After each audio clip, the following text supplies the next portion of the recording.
Priėmus nutarimą kariuomenėje atsisakyti privalomosios tarnybos, oro gynybos batalione Radviliškyje, kaip ir kitose daliniuose, karių gretos tik retėja. Šiandien į atsargą išleista prieš paskutinę šauktinių grupę. Dar 100 karių tarnybą baigs birželį. Šauktinius pakeisančių profesionalų komanda dar nebaigta formuoti. Anksčiau skaičiuota, kad tarnaujančių karių turėtų gerokai sumažėti.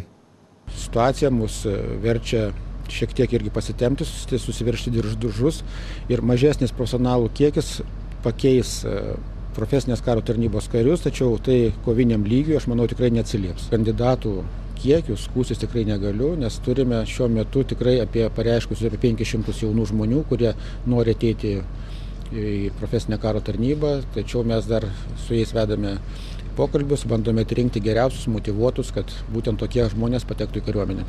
Oro gynybos batalionas nuo galimų išpolių anksčiau saugojo ir NATO aviacijos bazę Šiauliuose, tačiau mažėjant šauktinių skaičiui šią funkciją perėmė profesionalai. Dabar saugoma tik oro erdvė virš Ignalinos atominės elektrinės. Retėjančias oro gynybos bataliono karių gretas dabar papildė 30 žmonių baterija, anksčiau priklausiusi brigadai Geležinis Vilkas. Iki šiol oro erdvės gynėjai strateginių objektų apsaugai naudojo keliasdešimt priešlėktuvinių raketinių sistemų RBS. Dabar bataliono naujokai atsigabeno Stinger raketų paleidimo sistemų. Kariškiai įsitikinę, kad oro erdvės apsaugos pajėgų suliejimas racionalus žingsnis, o papildomai pasitelkus naują ginkluotę būtų galima geriau saugoti ir patikėtus objektus. Atskiri padaliniai reikalauja ir atskirų vadų, atskirų, sakysim, štabų, atskirų aprūpinimo tarnybų. Turint vieną dalinį, galima tai, kaip čia pasakius, daug paprasčiau spręsti tas problemas, kurios yra.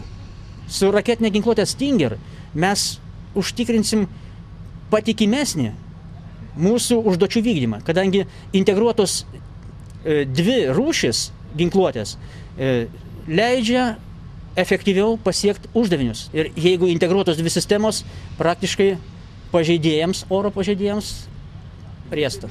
Ar stiprinti Ignalinos atominės elektrinės apsaugą pasitelkiant raketas Stinger spręs kariuomenės vadovybė. Svarbus strateginis objektas karių greičiausiai bus saugomas ir po planuojamo jėgainės uždarymo.